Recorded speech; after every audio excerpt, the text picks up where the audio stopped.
Hey everyone, welcome back. So listen, first off, I'm gonna say that this video is not gonna be as short as my other ones. I'm gonna be going over a lot of information. I'm gonna try to speak slow so I can kind of get everything across without tongue-tying myself. However, I'm gonna be going over a lot of information, some numbers. I'm gonna be showing some maps. I mean, it's gonna be, I think, a very involved video. So if you have any questions about this video or anything else at all that I've ever done, questions, comments, concerns, feedback, anything at all, by all means, shoot me a text, give me a phone call at 407-308-4518, or send me an email at peter@flreagent.com. Now, I'll tell you what started the thought process behind making this video. So last night I was actually commenting on a post on the app next door, and I was speaking with this. Honestly, I was speaking with a gentleman. However, a lady chimed in, and basically the conversation was about the growth in the area and what was happening, what was coming to the let's just say South Orlando, North St. Cloud area. And I basically put my 2 cents regarding the appreciation rates of the area, along with some other information regarding house pricing for the houses, developments that are coming, things that are happening, the fact that change is good and growth is not going to stop. And basically, at the end of the day, I didn't reply back to her last message simply because she seemed like she was one of those people that she feels bad about something and she's right, period, point of the story, and that's it. I tried to empathize with her. However, she did not really respond to that, so I stopped writing back to her. However, basically she didn't want houses to depreciate, and she didn't want to sit in traffic for longer than, let's just say, 3 hours. Now, people in New York, LA, Miami, they sit in traffic for long periods of time, and honestly, population is crazy and development is crazy and a whole bunch of stuff, right? The same thing is happening to Orlando, and I'm gonna get into some of the things that are happening again in let's just say the Narcoossee corridor from the 528 to the 192 in St. Cloud, right? So I'm gonna get into some of the things that are happening there. But at the end of the day, listen, growth it's inevitable. It's gonna continue happening. People are gonna buy land, the companies are gonna buy land, and they're gonna develop it. Period, point of the story, right? As of last year, they estimated about 906 people every day were moving into Florida. So they're estimating a population of 24 million by 2022. That's crazy, right? But guess what? You can't stop it. I can't stop it. Nobody can stop it. It's going to happen. It's just inevitable. So here I'm going to go over some of the things that people are doing to, I guess, kind of meet that need. And at the end, I'm not a politics guy, and at the end, I'll give you my personal judgment regarding why these things are getting approved, as opposed to kind of pulling back on the reins, right? I'll do that at the end because, again, I'm not a political guy, and I don't want to sit here and get into politics in this video, but I'm going to do that at the end. So if you have any questions, again, 407-308-4518, or peter@flreagent.com. So let's get started. My notes are back here. So things that are happening in the area. So there's something called the Northeast Connector Expressway, or it was previously known as the State Road 417 Southern Extension. However, that's not being approved at the moment. Right now it's on hold simply because there was so much pushback for that project. But if you look at your screen, you'll see why.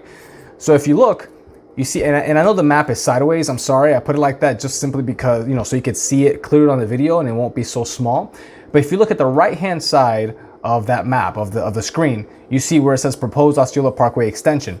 So if you look, that's the Orange County Osceola line. So this proposed extension, right, would technically actually connect to something else called the Osceola Parkway, which actually in turn would connect to the 417. I'll get to that in a minute. But anyway, so you see this proposed extension, you see the red line, the yellow line, and the blue line. These are all different highways or expressways, or ideas for them or whatnot, that would actually kind of connect, let's just say, the 417 to the 192 or the turnpike.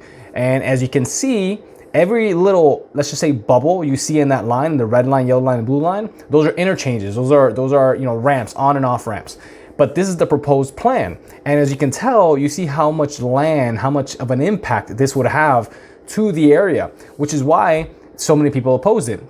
And honestly, you know what? I don't blame them. That's a lot of stuff that has to happen for that to even become a reality. Would it make our lives easier by being able to get on the 417 and go straight to the turnpike this way, or maybe even get on the 417 and go straight to the 192, get off and go to Melbourne? 100%. It would cut times in half, if not fractions of time.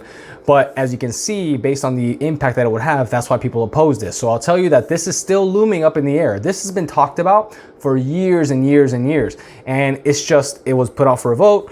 it didn't get the votes that they needed, so they put it off for now. We'll see what happens. But you can check it out yourself at the Expressway Authority website. There's information about it there. So by all means, go check it out yourself. But for now, it may or may not be coming in the next few years. We don't know. So to go back to what I said earlier, the Osceola Parkway extension, what is that? Some of you have never even heard about that. Well, basically, if you look at your screen, I'll show you what it is. If you look, the Osceola Parkway extension is, and I'll get into why you see like split oak forest and all that other stuff. But like you see the blue line, the orange line, the green line, right? And then you see the blue line all the way on the left. Well, the Osceola Parkway extension is meant to be part of the connection that's supposed to happen between 417, this new development that's happening right there on the Northeast District Development Plan, right there at the end of Jones Road, and then obviously the 192. It's supposed to connect to that first map that I showed you. But now, if you look at that orange line, you see where it says split oak avoidance alternative. That is the route that they would take to build this extension that would completely avoid the split oak forest. Obviously, that's a very prominent piece of conservation land in this area. A lot of people fight for it. A lot of people are lobbying to keep it, intact and untouched. But anyway, that's the route that would go around it to completely avoid it. Then you have the green one, which actually kind of avoids it, sort of. It kind of clips it at the bottom left-hand corner, and it would go off to connect to the other expressway. And then you have that purplish, bluish, or whatever, that if you look, it's actually labeled as the approved alternative. In other words, they've already approved that this alternative route is what they would like to go with as opposed to the other two. Now, take a look at the map again. If you look, the blue one, sure, it cuts across, or the purple, whatever color that is, it cuts across the Split Oak Reserve. However, the other two actually cut across neighborhoods and already established developments that are currently happening. So basically, the individuals or the boards that decide on these things have a choice. Would we designate a portion of a Split Oak Reserve to allow for this highway extension to happen in order to accommodate this other potential highway and this community that's coming there, which I'll get into in a minute? It's called Sunbridge, but again, I'll visit that in a minute. Do we allow this to happen through the Split Oak Reserve, or are we going to displace, destroy, redo all these neighborhoods that this highway would have to really go on top of or in between, right? So they have to choose one of the two lesser evils, let's just say. So right now, the approved alternative goes through Split Oak Reserve. This one is currently pending. It's not disapproved. It's not put off for now. As of the November, I believe, of 19, December of 19, it was put on hold for now. They're still doing some more studies, and we're going to see what's going to happen. But that may happen. So some of you may have heard about that already, simply because it's the Split Oak Reserve and the Split Oak Forest, and a lot of you have a lot of love for that place. Granted, I've been there. It's a beautiful place. But at the end of the day, that is the route that they chose as the approved alternative. So keep that in mind, keep track of it. And then listen, I'll visit back on something I kind of touched on earlier. Listen, this information is available online, right? So one of the conversations, or part of the conversation I was having with this lady on Nextdoor, was that, we can't, these government officials have to, watch out for us, and we don't know about what's happening, and so on and so forth. Well, guess what? If you cannot rely, I don't care how good your local government is, you cannot rely on your local government to always keep you informed the way that you want to be informed all the time, right? They put out these bulletins out there. Hell, the Army Corps of Engineers puts out these public notices on their website. So all you got to do is educate yourself and go look for the information in order for you to know what's going on in the area. And honestly, if you live in an area that has a lot of development happening, I don't care if it's residential, commercial, industrial, if you live in an area that a lot of stuff is happening, a lot of vacant land is being sold, your ass better go to the Army Corps of Engineer website or your local government websites, expressway sites, or whatever, to find out what's going on. It's on you, it's not on them. They announce these things years and years and years in advance. If you don't know about it and you miss the meetings to go ahead and speak out against it, like the first project I talked about, the Northeast Connector Expressway, they didn't do it because so many people spoke out against it. But if you don't find out what's coming to your area and you don't speak out against it, guess what? Money wins at the end of the day. Let's just be completely blunt. At the end of the day, money wins. And that comes in many, many different ways, shapes, or forms. So like residential, new jobs, new commercial, all that stuff. They bring, let's just say, economic growth to the area. So that's money. I generalize that as money. So economic growth will always outweigh the public's opinion if the public seemingly doesn't care about what's coming, right? So speak out against them. Anyway, going back to the map, my rant is over. So if you look, again, the Split Oak Reserve being split like that by that highway is a big thing. It's talking, you know, it's being talked about a lot by a lot of people, especially the friends of Split Oak Reserve or the Split Oak Forest. They really don't like the fact that may or may not happen, but it's up for a vote. So anyway, find out when the next meetings are, go to the meetings if you're opposed, or to give your opinion, to give your 2 cents, to see if this thing's actually gonna come to fruition or not. All right, moving on. So next, I'm gonna be talking about Sunbridge, that community I just said I was gonna go over. If you look at your screens, so Sunbridge, actually before we get into Sunbridge, look at this actually right here, this map right here. So if you look, the areas I was just talking about, the connector that was not approved, as well as the Osceola Parkway extension and Split Oak recommendations, if you look, that little red area that's circled is actually the area that I'm talking about. So you see the grand scheme of what the impact would be. You see the red line that kind of goes up and connects to that Sunbridge area, then it kind of connects to the Osceola Parkway area, then it kind of, the orange takes it all the way to the 417. The reason why the 417 area is like that is because they don't know. That's the area where they're doing the studies. They're going to go left, right, north, south, east, west with it. They're not sure, which is why the orange area is not a definitive line, right? So anyway, so that just gives you a different view as to what I was talking about. Now look at your screens again. I'm going to talk about the Sunbridge thing. So the Sunbridge community, before I get into the map, actually, the Sunbridge community is meant to be a 24,347 acre community, which is being divided between Orange County and Osceola counties, right? That sounds huge because it is, and you'll see here in a minute.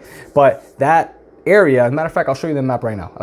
So if you look, the 24,000 acres are being split between Orange County and Osceola County. Right now, you're looking at the Orange County portion of it, and I'll show you the Osceola County portion in a minute. But the Orange County portion of it, you see there, is going to consist of 4,787 acres for Orange County alone. Now, what is that going to comprise of? It's going to be comprised of 5,720 homes, 1,650 multifamily units, 490 hotel rooms, 5,470,000 square foot of office space, 880,000 square foot of retail, and 104 acres they're going to be for civic use, you know, whether it be parks or whatever the case may be. So if you look, if you listen to what I just said, and you look at you remember the map. As a matter of fact, go look at it again. If you look at the map and you remember what I said, first off, let's go ahead and place this where it is. You see Dowden Road right there, clearly labeled, and you see Dowden going straight into that, where kind of just the road kind of ends, right? After the 417, you know, the reason it ended and there was construction vehicles going in and out of the back there is because that's what they were doing. They were doing this. So if you look, that's a lot of stuff coming to that area. And that's not even the biggest part. The Sunbridge community, like I said, splits into 2 different areas. So look at your screen again so you can see the Osceola County side.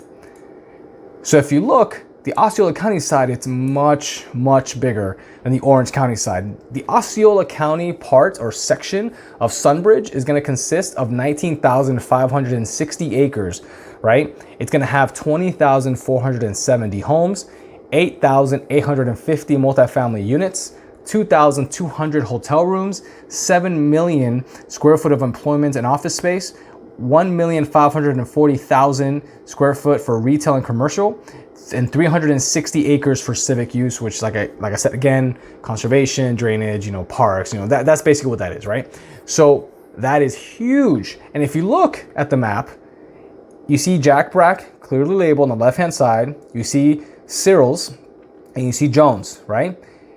That's basically you're at the end of Jack Brack and the end of Cyril's. You know how the road kind of just technically ended? It's not going to end anymore. And if right now today you take a drive out to Cyril's, you'll see that it does not end at Apshire anymore. There is a whole bunch of construction going on back there. This is underway.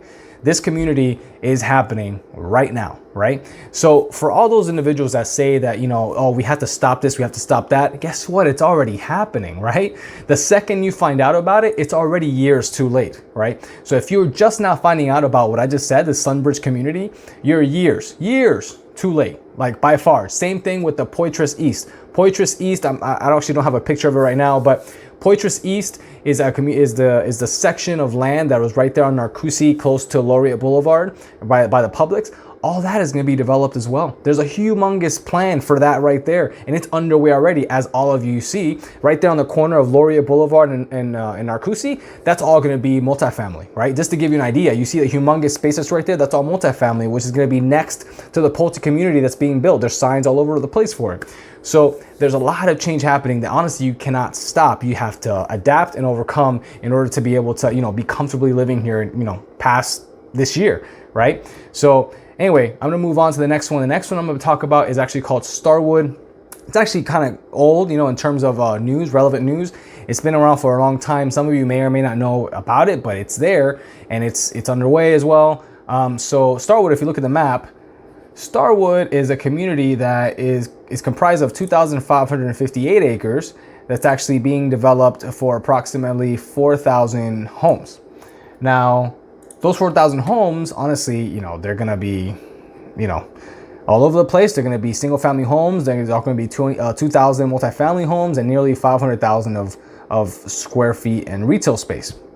But again, listen, Starwood is old news. I didn't even leave it up there for very long just because you guys should know about it already. My point is that things are coming to the area. If you want to know about something really new that just happened, and by really new, I mean like a few days ago, like the beginning of this year, it was reported that the Brunetti organization, you guys know who the Brunetti organization is, right? If that section of land that is on Narcoossee and the 528 on the right-hand side behind the apartments, that's all labeled as Brunetti South. But the Brunetti organization owns a whole bunch of stuff all over the place. They own Hialeah Park and so on and so forth.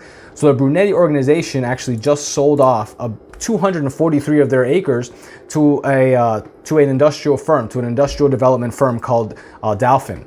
So if you drive on the 417, as a matter of fact, look at the map.